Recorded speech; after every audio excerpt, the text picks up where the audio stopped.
I saw this at an IMAX screenings, and I had various other things in the experience that really affected my judgment on the film, so note that these experiences really probably aren't very severe. It's just I noticed them when watching it. It's nothing to do with you, it's all to do with me and what I felt seeing the film. Saying that, it is probably not legitimate in the slightest.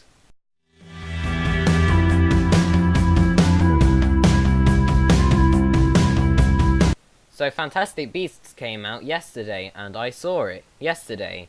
It is set in 1920s New York in the Harry Potter universe, and it's directed by David Yates, who did the last 4 Harry Potter films. It's also written by J.K. Rowling, and it stars Eddie Redmayne, Catherine Waterston, Dan Fogler, Alison Sudol, Colin Farrell, Carmen Ejogo, and Ezra Miller. And these are my thoughts on the film. For a start, I think it did a pretty good job with casting. I really like Eddie Redmayne as an actor in this film, and I think he does a good job as the character. He's able to portray a lot of his character, and it's just pretty good casting in general. As well as that, we have a number of unknown actors who still do really good. In particular, Dan Fogler as Kowalski, who I thought was a very good Muggle character, a first real major Muggle character who I really enjoyed, or Nomad, as you Americans will call them now. But anyway, he was like the relatable one, but he actually started to have some really interesting and cool like plot things in it. I can't really say the specifics, but he becomes a very interesting character. Not immediately, but eventually he does. And the thing is, he is the Muggle. He doesn't know the universe, so they kind of use him to dump a load of exposition on. However, at times, it's fine. It's just fine on that point. I also thought that Tina Goldstein was a pretty well done character. I'd like to see where she went, and she didn't go in a direction that I thought she'd be going for sure, and it was quite entertaining in that way. But for me, the performance that stole the film was Colin Farrell as Percival Graves. Now, Colin Farrell is, other than Eddie Redmayne. Colin Farrell, other than Eddie Redmayne, is probably the biggest actor in this film, and he's needed to be a big actor in the film because he's one of the biggest and most important roles in the film. You're constantly deciding whether he's a good character or not, and his character goes in directions I legitimately didn't see it go. And yeah, that's what I think of the characters. I mean, the ones it focuses on are really good. Now, let's talk about one thing which I am a bit skeptical on, and I was before. J.K. Rowling does the writing for this film. Now, J.K. Rowling wrote the books, but she never actually wrote any of the films. And for the most part, J.K. Rowling does a good job with the writing. It does an extremely good job expanding the universe, as it goes in a completely different time and place, and whilst it expands the universe, it never constantly throws things down our throat. It has a couple of throwaway lines of things like Grindelwald and Lestrange, and you're like, oh, it's Harry Potter reference. But they never make it the point of a scene. The point of the scene is telling this new story and setting up the story, which admittedly this film does have a problem with. It takes a while to get started, which I will say is a bit of a problem with the film. Another problem I have with the film, as I said, is writing. One of the things I disliked about writing in this film is that J.K. Rowling's primarily an author. She can have these very short paragraphs or these very long descriptive setup paragraphs. However, she can't really do that in a film. And also, in a book, the vision is entirely yours, however, the film's vision is done by the director, and the actors, and the visual effects artists, which is a bit of a problem with this film. A lot of the art done in this film, a lot of the design choices are very well made. However, I just feel like in some moments there's just a lot of exposition dumps and random jumps in pacing. And yeah, I would have preferred it if it showed that time went past with the film. In addition to that, there were some jokes that didn't really land for me. Or one in particular that I don't want to spoil, but will definitely be talking about it if I ever do a spoilers review of the film, which I may be doing. You never know, there are a lot of things I want to be talking about. And on the subject of spoilers, again, this is not a spoiler review, but one thing I want to say is I legitimately didn't see the spoilers coming. With a lot of things, you can see, hey look, it's a barrierless bridge where the good guy is going to talk to the main guy. He's probably going to die. Well, in this case, I never even saw any of the things happening coming, and when looking back at them in hindsight, it makes a lot of sense.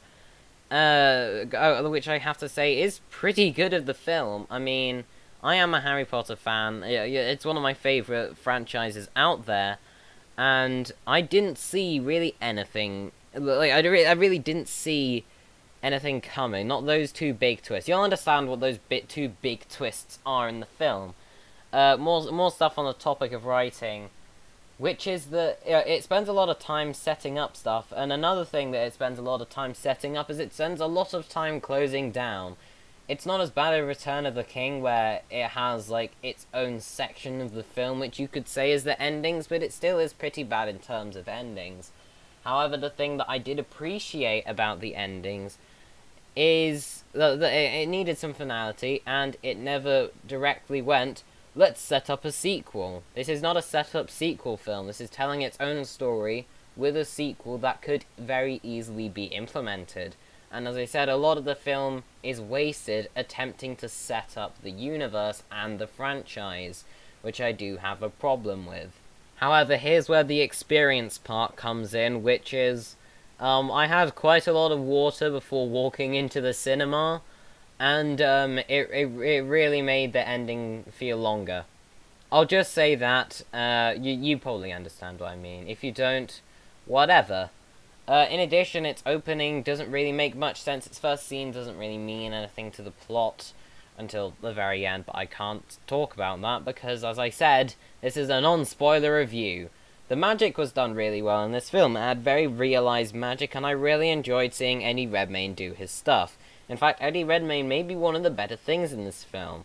Anything he does is really cool. The universe is really well done. The creatures are really good. Eddie Redmayne is really good. Colin Farrell is really good. The writing is pretty good, except from a couple of plot holes and errors that I see. And occasionally in visual effects there are a couple of problems, but for the most part, the visual effects are excellent in the film. And with that, I will say I did see the film in IMAX, and I don't normally watch films in IMAX, so if the film turned out to actually have better visuals, if it turns out to have worse visuals than I thought, then that's because I was watching it in IMAX. And with that, I can say it was in IMAX, so naturally in my eyes, it looked excellent, very good resolution and so on, but as I said, that's not the point of it. Another thing I want to say on writing is it is a bit sloppily paced towards the beginning. There are a lot of plot lines that you don't understand until later on, which isn't really the fault of the film. It's just I would have liked it to have more link than it does. I mean, I really had no clue why it was doing this crazy witch-killing woman person. They were just doing it until it made sense later on. But I'm not going to talk about that because this is not a spoiler review. So there it goes on my experience of Fantastic Beasts and Where to Find Them.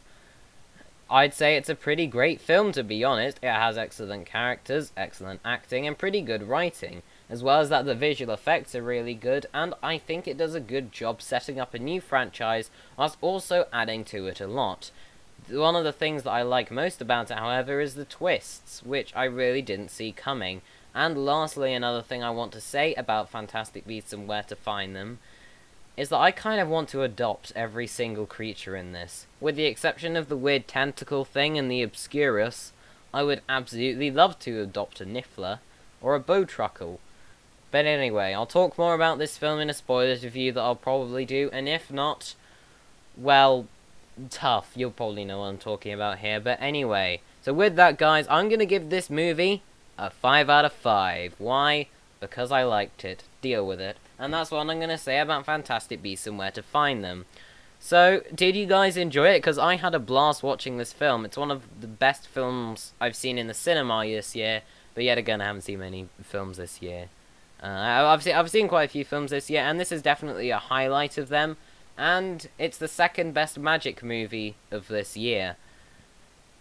And with that, I'm going to end the video here. So anyway, for a start, check out my Twitter, at MrChicken4321. I will be working on my Deathly Hallows Part 2 quick movies, which is a bit late.